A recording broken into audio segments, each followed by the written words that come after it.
ট্রফির 15 সদস্যের বাংলাদেশ স্কোয়াড ঘোষণা করা হবে। এখন কথা হলো যে এই 15 সদস্য কারা।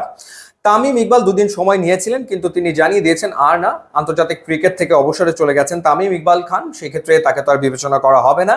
সাকিব আল হাসানের বোলিং অ্যাকশন বৈধ না এবং দ্বিতীয় পরীক্ষাতে তিনি ফেল করেছেন। শুধুমাত্র ব্যাটার সাকিবকে বাংলাদেশ ক্রিকেট বোর্ড বিবেচনা করবে বলে মনে হয় না, কারণ চোখের সমস্যার কারণে তিনি ব্যাটিংয়ে স্ট্রাগল করছেন এবং একই সাথে চলমান যে পরিস্থিতি তাকে ঘিরে, সেই কারণে হয়তো তাকে বিবেচনা নাও করা হতে পারে। তাহলে 15 সদস্য কারা? আমরা যদি স্পট ধরে ধরে আলোচনা করি, ওপেনিং এ সৌম্য সরকার ওয়েস্ট ইন্ডিজের বিপক্ষে 50+ একটা অসাধারণ ইনিংস খেলেছেন, মোটামুটি ভাবে রান করছেন। সৌম্য থাকছেন, তার সাথে ওপেনিং এ থাকবেন তানজিদ হাসান তামিম, যিনি ওয়েস্ট ইন্ডিজের বিপক্ষে একটা 50 করেছেন, একটা বোধহয় 40+ ইনিংস খেলেছেন। তিনি তার জায়গাটা ধরে রাখবেন বলে মনে হচ্ছে। নাম্বার 3-তে নাজমুল শান্ত, বাংলাদেশ ক্যাপ্টেন, ইনজুরির কারণে ওয়েস্ট ইন্ডিজ ট্যুরে ছিলেন না। একই কথা প্রযোজ্য মুশফিকুর রহিমের ক্ষেত্রে, তিনিও ছিলেন না ইনজুরির কারণে, তিনি ফিরবেন। এবং তাওহিদ হৃদয়, তিনিও সম্ভবত থাকছেন।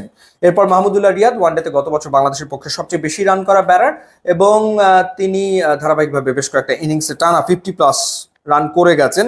সো মাহমুদুল্লাহ রিয়াদ ডেফিনেটলি তো থাকছেনই। মেহেদী হাসান মিরাজ, তার কথা বলতেই হয়, মেহেদী হাসান মিরাজ থাকছেন। বাহাতি স্পিনার হিসেবে নাসুম আহমেদ জায়গাটা পেয়ে যাবেন, যেহেতু সাকিব আল হাসান সম্ভবত থাকছেন না, সুতরাং বাহাতি স্পিনার হিসেবে নাসুম আহমেদ জায়গাটা হয়তো পাচ্ছেন।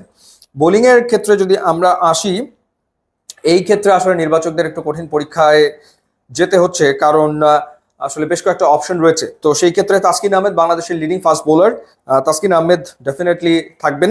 এরপর মুস্তাফিজুর রহমান, ডেফিনেটলি তার অভিজ্ঞতার কারণে তাকে বিবেচনা করতেই হবে। সো তাসকিন মুস্তাফিজের পাশাপাশি নাহিদ রানা এই মুহূর্তে যে ফর্মে রয়েছেন, যেভাবে বল করছেন, তাতে করে চ্যাম্পিয়ন্স ট্রফিতে তার সার্ভিস বাংলাদেশ টিম পেতে চাইবে, সুতরাং নাহিদ রানা তো থাকছেনই। সো এই তিনজন তো গেল।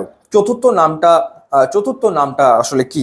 সেই ক্ষেত্রে অনেকগুলো অপশন, শরীফ রয়েছেন, হাসান মাহমুদ রয়েছেন এবং তানজিম সাকিব রয়েছেন। তো এই জায়গাটাতে হাসান মাহমুদ ওয়েস্ট ইন্ডিজের বিপক্ষে একটাই ওয়ানডে খেলেছেন, 3rd ওয়ানডেতে 8 ওভারে 52 রান দিয়ে 1 উইকেট নিয়েছিলেন।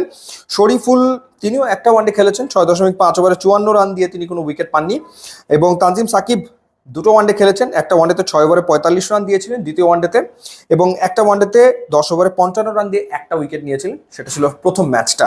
তো আমার মনে হয় এই তিনজনের ভেতরে সম্ভবত তানজিম সাকিব, তিনি হয়তো স্পটটা পাবেন, চতুর্থ ফাস্ট বোলারের স্পটটা তিনি পেয়ে যাবেন। এবং মনে হয় না বাংলাদেশ 5 জন ফাস্ট বোলার নিয়ে স্কোয়াড ঘোষণা করবে, কারণ বাংলাদেশ চাইবে রিশাদ হোসেনকে দলে জায়গা দিতে, তাতে করে বোলিং ডিপার্টমেন্টে ভেরিয়েশন থাকবে এবং রিশাদের ব্যাটিংটাও বিবেচনায় আনা হতে পারে, এবং সেই ক্ষেত্রে রিশাদ হয়তো থাকবেন এবং পেস বোলার 4 জনই আসলে থাকবে। জাকের আলী অনেক ওয়েস্ট ইন্ডিজ ট্যুরে যেভাবে ব্যাট করেছেন, যে কোনো ফরম্যাটে, টেস্ট, ওয়ানডে, টি20, তাতে করে তাকে বাদ দেওয়ার কোনো সুযোগ আসলে নেই। সুতরাং জাকের আলী অনেক ব্যাকআপ উইকেট কিপার ব্যাটার হিসেবে ডেফিনেটলি স্কোয়াডে থাকছেন।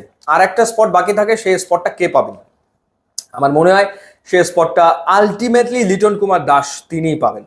অভিজ্ঞতার বিবেচনায় তাকেই হয়তো বা নেওয়া হবে, যদিও তিনি ভয়াবহ রকম অফ ফর্মে রয়েছেন। প্রায় 24 ইনিংস পরে তিনি 50 দেখা পেয়েছেন বিপিএল এর লাস্ট ম্যাচে।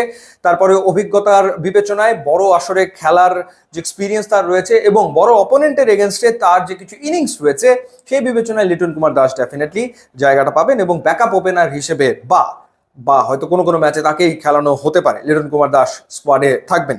সো মোটামুটি এইরকমই স্কোয়াড হওয়ার কথা। ওয়েস্ট ইন্ডিজের বিপক্ষে আফিফ হোসেন ধ্রুব ছিলেন দলে, 3 ম্যাচে 28, 24, 15 রানে 3টা ইনিংস খেলেছিলেন। মনে হয় না তাকে আসলে বিবেচনা করা হবে এবং ওই স্কোয়াড থেকে হাসান মাহমুদ এবং শরীফুলের বাদ পড়ার সম্ভাবনা আসলে রয়েছে। সো দেখাই যাক, আপনার কি মতামত ডেফিনেটলি জানাবেন। ইউটিউব, ইনস্টাগ্রাম লিঙ্ক দেওয়া আছে, যোগ দিলে খুবই খুশি হবেন। থ্যাংকস।